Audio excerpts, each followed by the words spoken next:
First thing. Second thing, ఈ మహేశ్వర్ రెడ్డి గారు అనే వ్యక్తి వారిని నేను ఇంతవరకు విమర్శించలేదు. అసలు నేను నిర్మలే ఓలే. ఇంకా ఏ జిల్లాకు పోతే అక్కడ ఉన్నటువంటి వాళ్ళ గురించి మేము డిస్కస్ చేస్తున్నాం. అసందర్భంగా మాట్లాడడం నాకు అలవాట్లేదు. ఒకటి, నేను ఒక వ్యక్తిని అంటే వీరికి ఎందుకు కోపం వస్తుందో నాకు అర్థమవుతలేదు. సో అది ఎక్కడో స్విచ్ చేస్తే ఎక్కడో లైట్ వెలుగుతుంది అన్నట్టు, నేను ఎవరినో విమర్శ చేస్తే ఏలేటి మహేశ్వర్ రెడ్డి అని వచ్చి నన్ను ఎందుకు విమర్శ చేస్తున్నా నాకు ఇంతవరకు అర్థమవుతలేదు అసలు. First of all. Second of all, ఆయన అన్నటువంటి దాంట్లో ఏదైనా వాస్తవం ఉంటే నేను ఈ పాటికే స్పందించేదాన్ని. అదంతా ఉట్టి ఫేక్ ప్రచారం కాబట్టి నేను లైట్ తీసుకున్నా. మామూలుగా ఏదో సోషల్ మీడియాలో టైంపాస్కి ట్రోల్ చేసి అకౌంట్లు పెట్టే డేటా తీసుకొని భారతీయ జనతా పార్టీ యొక్క ఫ్లోర్ లీడర్ గారు మాట్లాడడం అంటే చాలా అన్యాయం.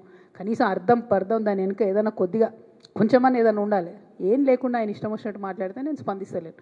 డెఫినెట్గా ఏమైనా స్పందించే అంశం ఉంటే స్పందిస్తా. అవుట్ రైట్గా నేను మళ్ళీ చెప్తున్నా, నా మీద ఏ ఆరోపణ వచ్చినా నేనే జవాబిచ్చుకుంటా.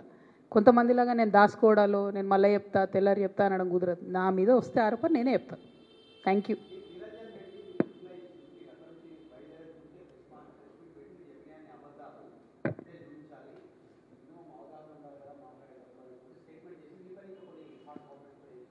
ఇప్పుడు నేనేమంటున్నా, నిరంజన్ రెడ్డి గారు ఒక మంచి ఒరవడికి శ్రీకారం చుట్టారు. వారి మీద నేను ఒక అభియోగం చేసినా వారు బయటకు వచ్చి రిప్లై ఇచ్చారు. వారిలాగానే మిగతా పెద్దలు కూడా బయటకు వచ్చి రిప్లై ఇస్తే బాగుంటుంది. ఈ రాష్ట్రంలో ఒక మంచి ట్రెండ్ స్టార్ట్ అవుతుంది. First thing.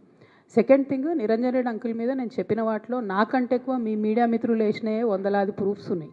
ఒకటి. రెండు, నేను మళ్ళీ మాట్లాడేటటువంటి సందర్భంలో వారిని నేను ఎక్కడ తప్పు చేసినా ఏది తప్పు అన్నది చెప్పలేదు. చెప్పేదానికి ఎప్పటికప్పుడు జవాబు చెప్తూనే ఉంటా. ఇప్పుడు నేను దాని మీద మాట్లాడట్లే బ్రదర్. బట్ రేపు ఎల్లుండి ఎప్పుడు సందర్భం వస్తే అప్పుడు నేను ఎక్కడైనా తప్పు అలిగేషన్ చేసినా అనుకుంటే డెఫినెట్గా దాన్ని నేను జవాబిస్తాను.